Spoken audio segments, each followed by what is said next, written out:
पंजाब में विधानसभा चुनाव प्रचार में जुटे भाजपा नेता। मुख्यमंत्री जयराम ठाकुर ने मुकेरियां में भाजपा उम्मीदवार के पक्ष में की रैली। सीएम ने की जंगी लाल महाजन को वोट डालने की अपील। स्वास्थ्य मंत्री डॉक्टर राजीव सैजल बोले, बेबी केयर किट में न कोई घोटाला न कोई गड़बड़, किसी को शक हो तो प्रमाण लेकर आए, हम जांच के लिए तैयार।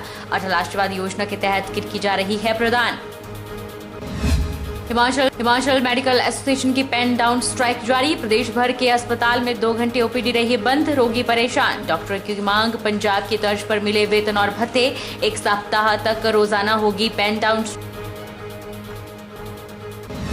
और नालागढ़ सरकारी पीजी कॉलेज के प्रोफेसर और प्रिंसिपल के बीच हुई हाथापाई। प्रोफेसर और प्रिंसिपल को आई चोटें, अस्पताल में चल रहा इलाज। पुलिस ने मामला किया दर्ज। नमस्कार, आप देख रहे हैं HP 24/7। मैं हूं जनीशा। पंजाब में विधानसभा चुनाव चल रहे हैं और चुनाव प्रचार के लिए हिमाचल के मुख्यमंत्री जयराम ठाकुर मुकेरियां पंजाब में भाजपा के उम्मीदवार जंगीलाल महाजन के पक्ष में पहुंचे हैं। इस मौके पर उन्होंने भाजपा सरकार की उपलब्धियों के बारे में बताया कि क्या क्या स्कीमें केंद्र की भाजपा सरकार ने आम जनमानस के लिए बनाई है और उसका क्या फायदा जनता को मिल रहा है। मुख्यमंत्री जयराम ठाकुर ने जंगीलाल महाजन को वोट डालने की लोगों से अपील की। डलहौजी विधायिका आशा कुमारी ने जयराम सरकार पर महंगाई को लेकर जुबानी हमला बोला है। आशा कुमारी ने पत्रकार वार्ता के दौरान कहा कि प्रदेश में सीमेंट के कारखाने होने के बावजूद लगातार सीमेंट के दाम सरकार बढ़ा रही है और अन्य प्रदेशों की तुलना में सीमेंट यहां महंगा दिया जा रहा है। उन्होंने कहा कि रोहतांग टनल कांग्रेस सरकार की देन है और उन्होंने मुख्यमंत्री पर तंज कसते हुए कहा कि 2022 में कांग्रेस पार्टी की ही सरकार बनेगी। डलहौजी विधायिका आशा कुमारी ने जयराम सरकार पर महंगाई को लेकर जुबानी हमला बोला है। उन्होंने कहा कि हाल ही में सरकार ने सीमेंट के दाम बढ़ा दिए हैं, जिसका बोझ प्रदेश की जनता पर पड़ने वाला है, क्योंकि लोगों को कंस्ट्रक्शन के लिए सीमेंट चाहिए होता है। लेकिन हिमाचल में बनने के बावजूद प्रदेश के लोगों को पंजाब और अन्य प्रदेशों की तुलना में महंगा सीमेंट दिया जा रहा है। उन्होंने कहा कि पेट्रोल, डीजल, रसोई गैस सहित कई तरह के पदार्थ पर महंगाई लगातार बढ़ाई जा रही है। इसका जवाब प्रदेश की जनता 2022 के विधानसभा चुनाव में मुंहतोड़ जवाब भाजपा को देगी। आशा कुमारी ने कहा कि जयराम सरकार का मिशन रिपीट का सपना भी टूटने वाला है, क्योंकि लोगों को हर तरीके से परेशान करने का प्रयास किया गया है। अगर आप देखें दाम बढ़ाना तो इनके कारगुजारी का एक अटूट हिस्सा बन गया है। गैस के दाम, पेट्रोल के दाम, डीजल के दाम, सरिया के दाम, अब सीमेंट के दाम बढ़ाना कितना एक उचित है, ये सरकार को अपनी स्पष्टीकरण इस पे देना पड़ेगा। सीमेंट जो है वो हिमाचल में बनता है और हिमाचल में पंजाब से सीमेंट जो है वो महंगा है, जबकि पंजाब में और पड़ोसी राज्यों में जो सीमेंट जा रहा है वो हिमाचल से जा रहा है।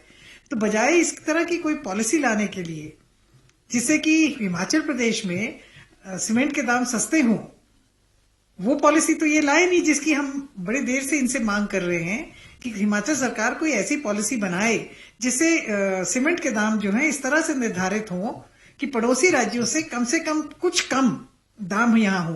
उल्टा इन्होंने रेट बढ़ा दिए। तो निश्चित तौर पे ये आम जनता से एक बोझ है। कंस्ट्रक्शन का काम, हर चीज का काम जो है वो महंगा हो जाएगा।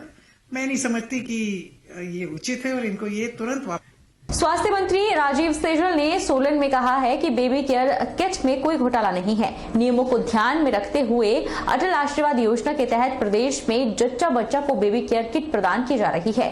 उन्होंने कहा, अगर किसी को ये लगता है कि गड़बड़ हुई है तो प्रमाण के साथ आए, हम जांच करवाने के लिए तैयार हैं। स्वास्थ्य मंत्री राजीव सैजल ने सोलन में कहा कि बेबी केयर किट में कोई घोटाला नहीं हुआ है। हवा में तीर चलाकर योजना पर सवाल उठाना सही नहीं है, क्योंकि जच्चा बच्चा को घटिया किस्म की किट प्रदान करना प्रदेश सरकार का उद्देश्य नहीं है, क्योंकि प्रदेश की जयराम सरकार आम लोगों को राहत देने के लिए काम कर रही है। उन्होंने कहा कि साल 2020-21 में इस योजना का कंपनी के साथ टेंडर हुआ है या नहीं, इस बारे में जानकारी प्राप्त की जाएगी। स्वास्थ्य मंत्री ने कहा कि NHM कर्मचारियों की मांग सरकार के ध्यान में है, उनके भले के लिए सरकार चिंतन कर रही है। उन्होंने आशा कार्यकर्ताओं पर बात करते हुए कहा कि आशा कार्यकर्ता प्रदेश के स्वास्थ्य विभाग की रीढ़ है और उनकी मांग पर भी चिंतन किया जा रहा है। आरोप में अगर कोई तथ्य हो फिर तो हम माने कि ठीक है, आरोप है, लेकिन इन आरोपों में कोई तथ्य नहीं है। कोई भी खरीद होती है विभाग के अंदर, वो नियमों को ध्यान में रख करके होती है, नियमों के पालन के साथ जो है वो खरीद होती है, ऐसा मैं बोलना चाहता हूँ। और ऐसी कोई गड़बड़ नहीं है। वैसे आरोप लगाने के लिए कोई भी लगाता रहे तो उसको कैसे रोक सकते हैं? नहीं, कोई बाहर नहीं किए गए हैं। और इसमें फेज मैनर में जैसे जैसे गाड़ियाँ इनको उपलब्ध हो रही हैं, क्योंकि कंपनी चेंज हुई है, तो सबको जो है वो काम करने का अवसर जो है दिया है। ये 780 के करीब जो है नए हमको जो है आशा कार्यकर्ताओं के पद जो है हिमाचल प्रदेश के अंदर स्वीकृत हुए हैं। अब 8,500 से ज़्यादा आशा जो है हिमाचल प्रदेश में हुई है। स्वास्थ्य मंत्री राजीव सैजल ने कहा कि हिमाचल प्रदेश में बीते 4 वर्षों में स्वास्थ्य के क्षेत्र में सुधार हुआ है। राज्य में 1600 से अधिक चिकित्सकों की नियुक्ति की गई है ताकि लोगों को सुविधा मिल सके। वहीं जिला सोलन में 101 चिकित्सकों के पद स्वीकृत हैं, जिनमें 98 चिकित्सक सेवाएं दे रहे हैं। ये बात स्वास्थ्य मंत्री ने सोलन में पत्रकार वार्ता के दौरान कही। 108 के 200 के करीब कर्मचारियों को निकालने के सवाल पर उन्होंने कहा कि किसी के को नहीं निकाला गया है। जैसे जैसे गाड़ियां की संख्या बढ़ेगी वैसे ही उनकी सेवाओं को लिया जाएगा। 4 वर्षों के कार्यकाल में 1600 से अधिक डॉक्टर्स जो हैं हिमाचल प्रदेश के विभिन्न स्वास्थ्य संस्थानों में तैनात हुए हैं। और आज जो है एक भी पद जो है डॉक्टर का हिमाचल प्रदेश के अंदर स्वास्थ्य संस्थानों के अंदर जो है वो खाली नहीं है। कोई बाहर नहीं किए गए हैं। और इसमें फेज मैनर में जैसे जैसे गाड़ियां इनको उपलब्ध हो रही हैं, क्योंकि कंपनी चेंज हुई है, तो सबको जो है वो काम करने का अवसर जो है। हिमाचल प्रदेश में होने वाले विधानसभा चुनाव से पहले भारतीय जनता पार्टी अभी से ही चुनावी मैदान में उतर आई है। इस बार फिर से प्रदेश में बीजेपी की सरकार बन सके, इसके लिए अभी से ही तैयारियां शुरू कर दी गई हैं। हिमाचल में बीजेपी ने मिशन रिपीट का नारा दिया है और उसी नारे को सफल बनाने के लिए बीजेपी अब बुद्धिजीवी लोगों को भी पार्टी के साथ जोड़ना शुरू कर रही है। हिमाचल में मिशन रिपीट के लिए बीजेपी अब बुद्धिजीवी लोगों को पार्टी के साथ जोड़ने जा रही है, जिसको लेकर हिमाचल प्रदेश के ऊना में बीजेपी की अहम बैठक हुई।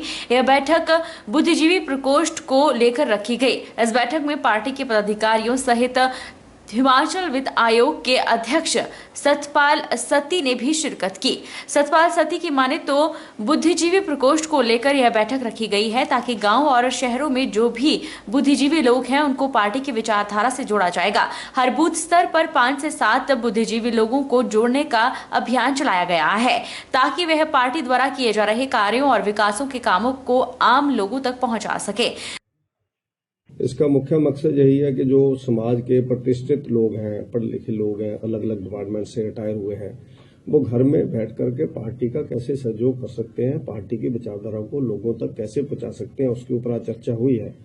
और सब लोगों ने निर्णय लिया कि आगे जाकर के हर मंडल के बूथ के ऊपर 2, 3, 5 व्यक्ति ऐसे कम से कम बुद्धिजीवी प्रकोष्ठ से जोड़ेंगे ताकि वो भाजपा की विचारधारा को लोगों तक पहुंचाएं और भाजपा के कामों को जनता तक पहुंचाया जाए ताकि पार्टी आगे बढ़े। वहीं माफिया राज के सवाल पर सतपाल सत्ती ने कांग्रेस को घेरा। उन्होंने कहा कि माफिया राज को बढ़ावा देने वाले लोग कांग्रेस के अंदर बैठे हुए हैं। इन्हीं लोगों ने अपने समय में ज्यादा माइनिंग लीज जारी की और आज अपने आप को बेदाग होने की बात करते हैं। 11 पेटी शराब के मामले में स्टाफ के लोगों द्वारा पुलिस वालों के साथ मारपीट की, जबकि विधानसभा के अंदर इनको छोड़ाने के लिए जोर लगाते रहे। प्रदेश की जनता को सब पता है कि माफिया राज को संरक्षण कौन दे रहा है। माफिया के जो सरगना हैं वो सारे कांग्रेस के अंदर हैं। तो सबसे बड़े सरगना ऊना में रहते हैं, लोग जानते हैं उन्होंने किस किस माफिया को अपने समय पर सहयोग किया। जो सरगना है उनको अपने कपड़े साफ दिखें ऐसा साबित करने के लिए कुछ न कुछ बोलना पड़ रहा है। वही लोग माफियाओं को भुंजा लीज ऊना जिला में देते हैं, वही लोग हरोली ऊना जिला के अंदर चिट्टा बिकवाते हैं, वही लोग जब शराब की 11 पेटियां पकड़ी जाती हैं तो उसी पार्टी के विधायक के स्टाफ के लोग उस लोगों के साथ पुलिस के साथ उलझ जाते हैं, उनको छुड़ाने की कोशिश करते हैं। और यही लोग विधानसभा के अंदर जब पुलिस ने जो उन माफियाओं के ऊपर कार्रवाई की उनको छुड़ाने की बात करते हैं तो जनता जानती है कि माफिया कौन है। सबसे बड़े सरगना ऊना जिला के अंदर माफियाओं के बैठे हुए। प्रदेश ठेकेदार वेलफेयर एसोसिएशन ने सरकार द्वारा कैबिनेट में माइनिंग नियमों में संशोधन किए जाने और पेमेंट करने की मांग मानने पर हड़ताल को खत्म कर दिया है और सरकार के विकास कार्य को फिर से शुरू कर दिया है। ठेकेदार वेलफेयर एसोसिएशन ने मांगों को मानने पर सरकार का आभार जताया। प्रदेश ठेकेदार वेलफेयर एसोसिएशन ने सरकार द्वारा कैबिनेट में माइनिंग नियमों में संशोधन किए जाने और पेमेंट करने की मांग मानने पर हड़ताल को खत्म कर दिया है। ठेकेदार वेलफेयर एसोसिएशन के अध्यक्ष सतीश कुमार बिज ने शिमला में कहा कि सरकार ने ठेकेदारों की मांगों को मान लिया है, जिसके एसोसिएशन ने सरकार का आभार जताया है और सरकार के विकास कार्यों को फिर से सुचारू रूप से शुरू करने का निर्णय लिया है। एसोसिएशन सरकार के निर्णय की अधिसूचना का इंतजार कर रही है। अगर उसमें कोई कमी होगी तो उसको भी सरकार के साथ उठाया जाएगा। हमारी जो मेन डिमांड्स हैं उन पर कैबिनेट में विचार भी किया गया और सरकार ने हमारी मांगों को मानने का आश्वासन दिया है और जिस पर हमारे सभी लोगों ने निर्णय लिया है कि और सरकार ने हमें ये भी आश्वासन रिक्वेस्ट की थी कि आप अपने काम स्टार्ट कर दीजिए और आपकी मांगों पर कैबिनेट में जो विचार हुआ है उसको इम्प्लीमेंट करने की कोशिश कर रहे हैं। तो उसको मद्देनजर रखते हुए सरकार के आश्वासन के पश्चात हमने ये डिसाइड किया है कि सारे बंद कार्य खोल दिए जाएं, डेवलपमेंट के काम शुरू कर दिए जाएं और बाकी जो है अभी कैबिनेट के डिसीजन की कॉपी हमें नहीं मिली है, सिर्फ प्रेस नोट मिला है। जब कैबिनेट के डिसीजन की या नोटिफिकेशन की कॉपी हमें मिल जाएगी उसके ऊपर हम गहन विचार करने के बाद नेक्स्ट कोर्स ऑफ एक्शन अगली हमारी क्या रणनीति होगी उसके ऊपर विचार किया जाएगा। रुकेंगे छोटे से ब्रेक के लिए।